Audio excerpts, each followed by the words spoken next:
Yeah, we do. How my it's 6 figures a 13-year-old month. is going to become a billionaire.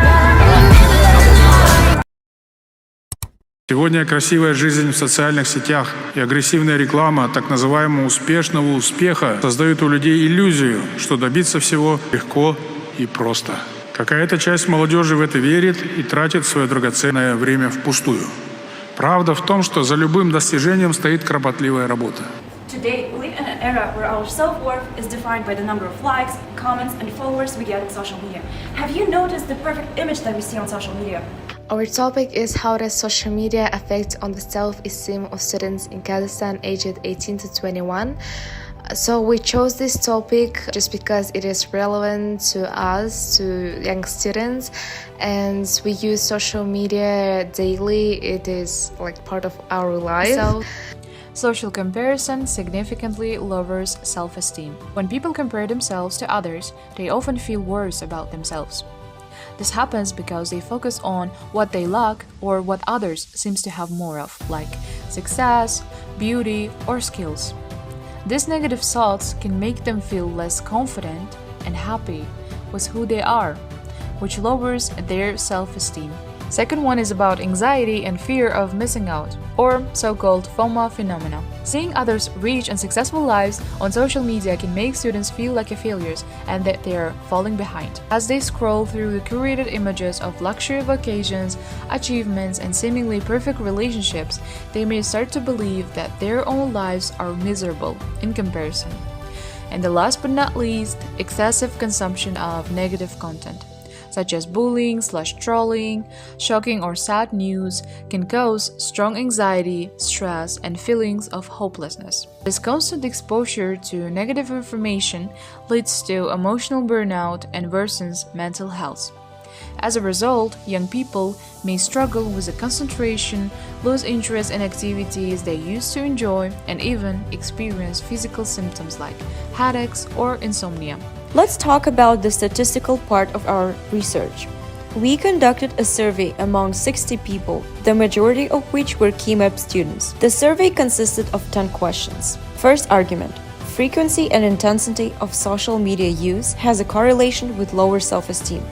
In the survey results, it is proven that there is a relation between excessive social media use and lower self-esteem. Most respondents spend 3 to 5 hours online and often believe that their life is less exciting or successful after scrolling through social media feed. The given answers for the time consumption were 1 to 3 hours, 3 to 5, and more than 5, indicating the gradual increase of time that was believed to correlate with lower self-esteem.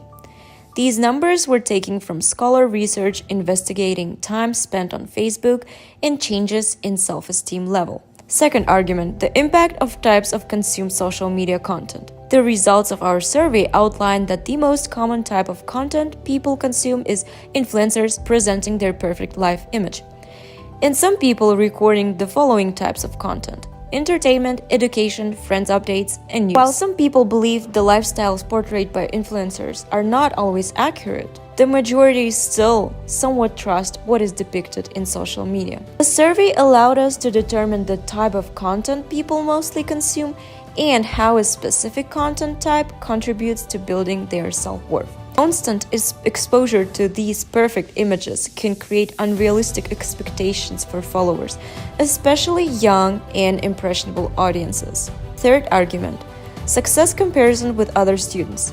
Our results highlight the presence of constant social comparison on social media. The majority rarely feel a sense of shared happiness for those who post success stories. To our surprise, most of the people were always turning to editing or filtering their photos before posting them on social media. This led us to imagine a vicious circle of people trying to create a perfect life image to survive in the social comparison cycle. We examined this topic by 3 factors. To support our research, we conducted a survey among 60 students in KIMEP University, ages 18 to 21, and also we interviewed a psychologist, Galia Saudzeva. So when we get likes, comments, or messages on our post, our brain releases dopamine, a chemical that makes us feel good and gives us a sense of reward. This feeling of satisfaction makes people crave more validation from others. Many people depend on external approval to feel good about themselves and to build their confidence. Social media reactions become a way to measure our worth and how accepted we are in society. The more likes and positive feedback we get, the more validated we feel.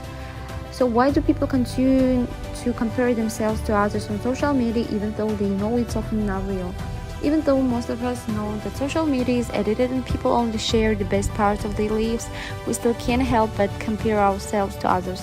This happens because comparison gives us a way to understand our own position in society. This leads to feelings of inadequacy or jealousy as we think others are living a better, more perfect life, even though those posts might not reflect the whole picture. We live in a world where scrolling through highlight reels can make us feel like we're not enough, like others are always achieving more or living better lives. But here's the truth. Social media is a curated version of reality. Behind every perfect post is an untold story. Behind every smiling face are struggles unseen. Comparing our lives to these polished images is like comparing a single page to an entire book. We miss the bigger story. Young students, you are more than a profile, more than a post. You're unique, full of potential and capable of great things that can be captured in a snapshot or viral video. Just Be yourself.